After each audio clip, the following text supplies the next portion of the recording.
அஸ்ஸலாமு யார் கிச்சன் தமிழ் சமையலில் பருப்போடு செய்ய போகிறோம். அதுக்கு தேவையானது பருப்பு அரைக்கிறதுக்கு மிக்சியில் போட்டாச்சு. கொஞ்சம் தனியாக எடுத்து வச்சுக்குவோம்.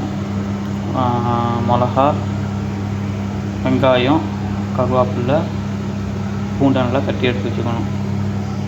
உப்பு. இப்போ நம்ம பருப்பை அரைச்சி எடுத்து வந்துடுவோம்.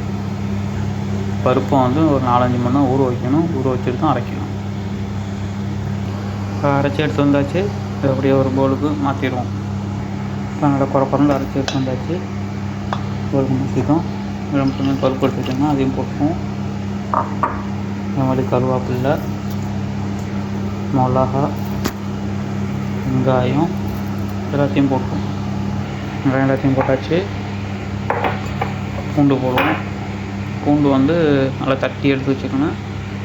தோல் எடுக்கக்கூடாது. எடுக்காமல் நல்லா தட்டி போடணும். அப்புறம் உப்பு போடணும். தேவையான அளவு உப்பு போடணும். நான் இங்கே 3 ஸ்பூன் போடுறேன். நல்லா பசஞ்சு எடுத்துக்கும். அது எல்லாத்தையும் புரட்டி எடுத்தோம்னா இப்போ நம்ம அப்படியே தட்டிட்டு வறுத்தெடுக்க வேண்டியதான்.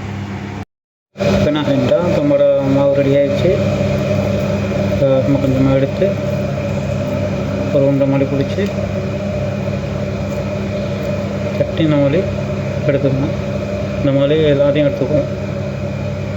இந்த மாதிரி எல்லாத்தையும் தட்டி எடுத்துக்கணும். தட்டி எடுத்தாச்சு. நம்ம அப்படியே வறுத்து எடுத்துக்குவோம். அதை நம்ம உடைய போட்டு எடுத்துருவோம்.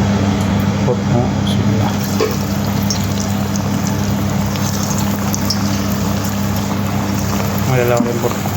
எல்லாத்தையும் போட்டாச்சு. வறுத்து எடுத்துக்கணும். எல்லா உடையும் எடுத்துருவோம்.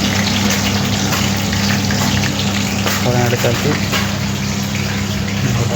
நம்மளோட முறை செஞ்சு பாருங்கள். பிடிச்சிருந்தால் லைக் பண்ணுங்கள், ஷேர் பண்ணுங்கள். யாருக்கு சேனல் சப்ஸ்கிரைப் பண்ணுங்கள். அஸ்ஸலாமு அலைக்கும்.